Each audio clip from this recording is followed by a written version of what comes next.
आप सभी को बता दें दोस्तों, ये लोग बहुत घातक हैं। आज कोई आदिवासी मैंने देखा कि गाय का चमड़ा जो है वो छिल रहा था तो उसको पीटा गया।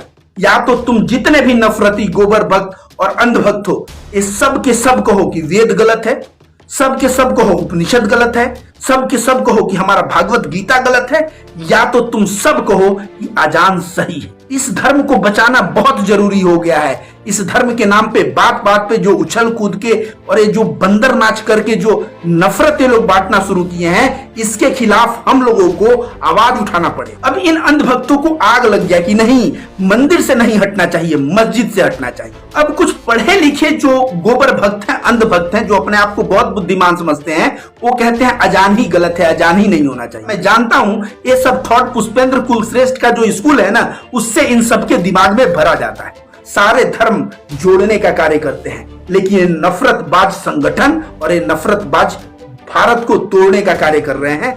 तो मैं इन सबको बता दूं कि पहले समझो कि अजान का पूरा मतलब क्या होता है। अजान का मतलब होता है अल्लाह सबसे बड़ा है, अल्लाह सबसे बड़ा है। मैं गवाही देता हूं कि अल्लाह के सिवा और कोई पूजनीय नहीं है, और मैं गवाही देता हूं कि मोहम्मद साहब अल्लाह के पैगंबर है। तो 32 चैप्टर का 3 नंबर श्लोक कहता है नतस्ते प्रतिमा अस्ति। इसका मतलब होता है कि प्रतिमा पे आस्था नहीं रखना चाहिए। आर्य समाजी, ये जो नफरतबाज बहुत आर्य समाजी अपने आप को बन रहे हैं, ये आर्य समाज के जो फाउंडर थे दयानंद सरस्वती, उन्होंने भी मूर्ति पूजा का विरोध किया था। उन्होंने कहा ईश्वर एक है, दो नहीं है। ये छंदोग्य उपनिषद कहता है। जी हां, अगर आर्य समाज का देखें, विवेकानंद को देखें, राजा राम मोहन राय को देखें, ये सारे हिंदू जो संगठन बने थे, ये मूर्ति पूजा के विरोध बने थे। मैं कहता हूं कि हिंदू धर्म और मुसलमान धर्म, इस्लाम में कोई अंतर नहीं। नमस्कार दोस्तों, मेरा नाम रविकांत भारती है। दोस्तों, अजान मुद्दा कितना ट्रेंडिंग हुआ आप सभी जानते हैं, और नफरती राज ठाकरे का जो बयान आया कि अगर तुम मस्जिद के लाउड स्पीकर से अजान करोगे तो हम डबल वॉल्यूम में हनुमान चालीसा चला देंगे। और महाराष्ट्र का मुसलमान कहा ठीक है, तुम चलाओ हनुमान चालीसा, हम तुमको शरबत पिलाएंगे। इतना ही नहीं, महाराष्ट्र के मुसलमानों की उदारता देखते हुए कुछ हिंदू जो सद्भाव और प्रेम पे विश्वास करते हैं, उन्होंने लाउड स्पीकर मुसलमानों को गिफ्ट भी कर दिया। खैर, चर्चा इतनी बढ़ गई लाउड स्पीकर की कि हुआ कि अब धार्मिक स्थलों से लाउड स्पीकर को हटाया जाएगा, मतलब मंदिर और मस्जिद दोनों से हटाया जाएगा। अब इन अंधभक्तों को आग लग गया कि नहीं, मंदिर से नहीं हटना चाहिए, मस्जिद से हटना चाहिए। आपको विश्वास नहीं होगा तो ये वीडियो देखिए जरा। हटना चाहिए कि नहीं मस्जिदों से लाउड स्पीकर, और मंदिरों से भी लाउड स्पीकर नहीं नहीं हटना चाहिए। अब भगवान का गाना बजता तो हटा दीजिएगा। भगवान का गाना बजेगा, कीर्तन होगा, झाल कुटन होगा, तो घूमैतो पड़ना होगा। अब मस्जिद से हटना चाहिए कि नहीं? हाँ, मस्जिद से हटा दीजिए, मस्जिद हटा दीजिए। ऐसा क्या है बताइए, रीजन बताइए क्या है। अब मस्जिद अल्लाह हुआ तो इस नफरतबाज की आपने बात सुना कि मंदिर से नहीं हटना चाहिए क्योंकि हरि कीर्तन और भजन होता है, लेकिन मस्जिद से हटा दो क्योंकि अल्लाह अकबर कौन बार बार सुनेगा। अब कुछ पढ़े लिखे जो गोबर भक्त हैं, अंधभक्त हैं, जो अपने आप को बहुत बुद्धिमान समझते हैं, वो कहते हैं अजान ही गलत है, अजान ही नहीं होना चाहिए। क्यों? क्योंकि ये लोग मस्जिद से जो अजान करते हैं उसमें कहते हैं अल्लाह सबसे बड़ा है। अल्लाह कैसे सबसे बड़ा हो गया? इससे बड़े तो हमारे राम और हनुमान है। इसके बाद कह रहे हैं इसमें है कि अल्लाह के सिवा और कोई पूजनीय नहीं। तो भाई, हमारे श्री राम और हमारे भगवान शंकर ये सब पूजनीय नहीं है। ये जो है अजान गलत है, इसको लाउड स्पीकर पे तो चलना ही नहीं चाहिए। इस तरह की बातें ये लोग करने लगे। तो एक अंधभक्त मुझे मिल गया था और ये सारी बातें कर रहा था। मैं जानता हूं ये सब थॉट पुष्पेंद्र कुलश्रेष्ठ का जो स्कूल है ना, उससे इन सबके दिमाग में भरा जाता है। तो मैं इन सबको बता दूं कि पहले समझो कि अजान का पूरा मतलब क्या होता है। अजान का मतलब होता है अल्लाह सबसे बड़ा है, अल्लाह सबसे बड़ा है। मैं गवाही देता हूं कि अल्लाह के सिवा और कोई पूजनीय नहीं है, और मैं गवाही देता हूं कि मोहम्मद साहब अल्लाह के पैगंबर है। यही होता है अजान का हिंदी शब्द अगर आप देखेंगे तो। अब इन लोगों को मैं कहता हूं कि अल्लाह शब्द को हटा के वहां ईश्वर डाल दो। क्यों? गांधी जी ने कहा था ना, ईश्वर अल्लाह तेरो नाम, सबको सद्बुद्धि दे भगवान। इन सबको सद्बुद्धि है नहीं। आज इन सबका मैं जबरदस्त जवाब देने वाला हूं। तो ईश्वर शब्द लाओ, ईश्वर सबसे बड़ा है, ईश्वर सबसे बड़ा है। मैं गवाही देता हूं कि ईश्वर के अलावे और कोई पूजनीय नहीं, और मैं गवाही देता हूं कि हमारे ऋषि महर्षि वो ईश्वरों की बाणी हमारे सामने पहुंचाए। तो आप बोलोगे ये तो बहुत ही पवित्र शब्द बोल दिया आपने, तो यह बहुत पवित्र शब्द जो मैंने बोला, यही अजान में बोला जाता है। अल्लाह नाम से और ईश्वर नाम से नहीं लेना देना।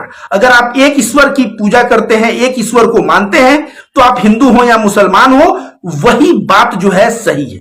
अब हिंदू धर्म में क्या लिखा है, आइए उस पर बात करते हैं। हिंदू धर्म में यजुर्वेद के 32 चैप्टर में तीसरा नंबर श्लोक खोलेंगे तो 32 चैप्टर का तीसरा नंबर श्लोक कहता है नतस्ते प्रतिमा अस्ति। इसका मतलब होता है कि प्रतिमा पे आस्था नहीं रखना चाहिए। अब आप बोलेंगे मैं मूर्ति पूजा के खिलाफ बोल रहा हूं, तो विवेकानंद ने भी तो मूर्ति पूजा के खिलाफ बोला था, आपको याद नहीं? आर्य समाजी, ये जो नफरतबाज बहुत आर्य समाजी अपने आप को बन रहे हैं, ये आर्य समाज के जो फाउंडर थे दयानंद सरस्वती, उन्होंने भी मूर्ति पूजा का विरोध किया था। ब्रह्म समाज ने भी मूर्ति पूजा का विरोध किया था। तो विवेकानंद ने ये बातें कही। इसके अलावा आइए छंदोग्य उपनिषद का 6वां चैप्टर का दूसरा नंबर श्लोक क्या कहता है, एकम एव द्वितीयम, मतलब ईश्वर एक है, दो नहीं। क्योंकि वो जानता है इंसान बहुत बेईमान होता है। जब बोला जाएगा एक है तो एक वो गोला बना लेगा और उसमें 2 बिंदु कर देगा और बोलेगा ये बड़ा वाला एक ही तो है।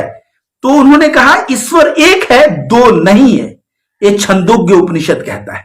आइए जानते हैं ब्रह्म सूत्र क्या कहता है। ब्रह्म सूत्र कहता है एकम ब्रह्म द्वितीय नास्ते नैना नास्ते किंचम। ब्रह्म एक है, दो नहीं, नहीं है, नहीं है, नहीं। मतलब ईश्वर एक है, दो नहीं है, नहीं है, नहीं है, यह हमारे धर्म ग्रंथ कहते हैं। आइए जानते हैं भागवत गीता क्या कहता है। भागवत गीता में भगवान श्री कृष्ण कह रहे हैं तुम पेड़ पौधे देवी देवता तुम जिसकी भी पूजा करते हो, तुमको देने वाले वे नहीं, देने वाले मैं हूं, तो मेरे शरण में आओ। यह भी एक ईश्वर की पूजा की बात हुई। अब आप बोलेंगे कि तब मूर्ति पूजा गलत है। जी हां, अगर आर्य समाज का देखें, विवेकानंद को देखें, राजा राम मोहन राय को देखें, ये सारे हिंदू जो संगठन बने थे ये मूर्ति पूजा के विरोध बने थे। अब आप बोलेंगे रामकृष्ण परमहंस ये तो मां काली के बहुत बड़े उपासक थे और विवेकानंद उनके शिष्य थे और वो मूर्ति पूजा के विरोधक कैसे हो सकते हैं।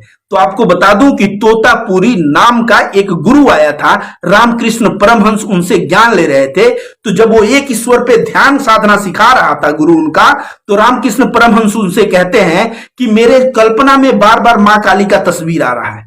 तो तोतापुरी ने कहा कि मां काली की तस्वीर कल्पना में कौन बना रहा है। तो रामकृष्ण परमहंस बोले मैं बना रहा हूं। तो बोले एक काम करो, कल्पना में तुम एक तलवार बनाओ और उस तलवार से इस तस्वीर को काट डालो। और रामकृष्ण परमहंस ने ऐसा ही किया और करने के बाद एक ईश्वर के ऊपर जब ध्यान किया तो पता चला उनको मोक्ष की प्राप्ति हो गई। तो हिंदू धर्म में अगर सही में तुम साधु सन्यासियों के मार्ग पे चलना चाहते हो, मोक्ष को प्राप्त करना चाहते हो, तो तुम एक ईश्वर को ही मानते हो। इसलिए मैं कहता हूं कि हिंदू धर्म और मुसलमान धर्म इस्लाम में कोई अंतर नहीं। आपको बता दें कि जब लिखा हुआ है कि एक ईश्वर, तो ये लोग जो है 1000 मूर्तियों को पूजो, वो तुम्हारी फ्रीडम है। संविधान आजादी देता है कि तुम किसकी, तुम्हारी रिलीजियस फ्रीडम देता है, तुम्हें धार्मिक आजादी देता है कि तुम जिसको मानो, जिसको पूजो, तुम्हारा अधिकार है, तुम्हारा हक है, तुम करो। लेकिन जो इस तरह की बातें आ रही हैं, इस तरह की बातें कि अजान ही गलत है, तो उसमें अल्लाह पढ़ा लिखा है, ये सभी के सभी लोग मैं कहूंगा बुद्धि से पैदल हैं। या तो तुम जितने भी नफरती गोबर भक्त और अंधभक्त हो, ये सब के सब कहो कि वेद गलत है, सब के सब कहो उपनिषद गलत है, सब के सब कहो कि हमारा भागवत गीता गलत है, या तो तुम सब कहो कि अजान सही है। आज दो में से तुमको, ये दोनों में से ही किसी चीजों को चुनना पड़ेगा। अजान सही है या तो बोलो कि गलत है। क्या वेद गीता ये सब गलत है? दोस्तों सही मायने में मैं बात बता दूं, मुझे हंसी आता है इन लोगों को वेद और गीता और उपनिषद से क्या लेना देना। मैं भी इतना बड़ा बड़ा बात और इतना बड़ा बड़ा ज्ञान लेके इन चंद नफरतबाज और गोबर भक्तों को, जिनको कभी गीता पढ़ा नहीं होगा, इनके पीछे पड़ जाता हूं। इन लोगों को तो मतलब है नफरत से। जहां नफरत फैले वहां पे कूद जाओ भाई। अजान लाउड स्पीकर से नहीं होना चाहिए, कूद जाओ। अब भारत का संविधान तो जो है सबके लिए बराबर है, वो बोल रहा है कि तो मंदिर से भी उतरेगा, तो हो रहा है कि नहीं मंदिर से नहीं उतरना चाहिए। ये जो मैंने वीडियो दिखाया, ये आरएसएस और तमाम कई ग्रुप पे मैंने देखा। इस लड़के को देखे, वो बोल रहा है अल्लाह को कौन पूजा करेगा, तो कौन सुनेगा अल्लाह अकबर, तो एक चश्मा पहना दिया गया। इन तरह की नफरतबाजों को चश्मा पहना के जो हीरो बनाने का प्रयास किया जा रहा है और देश में जिस तरह से नफरत बांटी जा रही है, मैं सभी के सभी हिंदू भाइयों से अपील करता हूं, इस देश में खतरा में है तो हिंदू धर्म खतरा में।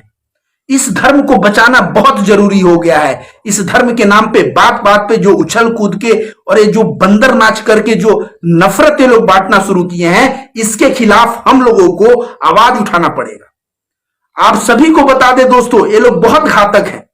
आज कोई आदिवासी मैंने देखा कि गाय का चमड़ा जो है वो छिल रहा था तो उसको पीटा गया। इन आदिवासियों को पीटने के बाद मैंने देखा, बयान आया कि हिंदू धर्म जो है, सभी धर्म आपस में लड़ते हैं एक दूसरे से और हिंदू धर्म अपने ही धर्म के नीचे जात के लोगों को पीटता है। तो इस तरह की बातें यार, हिंदू धर्म में बता रहा हूं, कोई भी जातिवाद नहीं है, कोई भी आडंबर नहीं है। अगर भागवत गीता का अनुसरण करो, अगर वेद उपनिषद का अनुसरण करो तो तुम पाओगे कि जो सही हिंदू धर्म है वो बहुत ही अच्छा हिंदू धर्म है और उससे कभी भी किसी से झगड़ा वगैरह हो नहीं सकता। और उस चीज का जब ध्यान साधना करोगे तो तुम्हारा जीवन बहुत ही खुशमय होगा। तो सारे हिंदू भाई जो सही में अपने आप को हिंदू मानते हो, इन नफरतबाजों को जहां मिले वहां पे समझाओ। नहीं समझाओगे तो आज नहीं तो कल बदनाम क्या होगा? मुसलमान बदनाम होंगे? नहीं, पूरे विश्व पटल पे बदनामी हमारे धर्म की झेलनी पड़ेगी। ऐसे ही अमेरिका में किसी हिंदू टैक्सी वाले को लात मार के टैक्सी ड्राइवर वाला नहीं निकाल दिया। टैक्सी में बैठा हिंदू को टैक्सी ड्राइवर लात मार के निकाल दिया और बोला तू नफरती और हिंसक हिंदू है। तो आप बताइए, पूरे देश विश्व में बदनामी किसकी हो रही है? तो हम लोगों को लड़ने की जरूरत है और लड़ने के लिए हमें तलवार नहीं चाहिए, हमें विचारों से लड़ने की जरूरत है। और हमें लड़के भारत में हिंदू धर्म जो सही मायने में है उसको स्थापित करने की जरूरत है। याद है भागवत गीता में भगवान श्री कृष्ण भी ये बात कहें यदा यदा ही धर्मस्य ग्लानि भवतु भारत। आपने सुना है महाभारत में चलता था, यदा यदा ही धर्मस्य ग्लानि भवतु भारत अभ्युत्थानम अधर्मस्य तदात्मानं सृजाम्यहम् परित्राणाय साधूनां विनाशाय च दुष्कृतां धर्म संस्थापनार्थाय संभवामि युगे युगे। ईश्वर इसमें कहते हैं कि जब भी इस धरती पे नेक लोगों पे, अच्छे लोगों पे अत्याचार बढ़ जाता है तो मैं जन्म लेता हूं और मैं आके जो है नेक लोगों की रक्षा करता हूं और दुष्टों का नाश कर देता हूं और नाश करने के बाद धर्म की संस्थापना करता हूं। तो आज हमें भारत के संविधान को मानना है, उसको स्थापित करना है और हिंदू धर्म जो है उसको सही मायने में जानना है। अगर हम हिंदू धर्म को सही मायने में जान के उसके पथ पे चले तो हम गैर संवैधानिक हो ही नहीं सकते।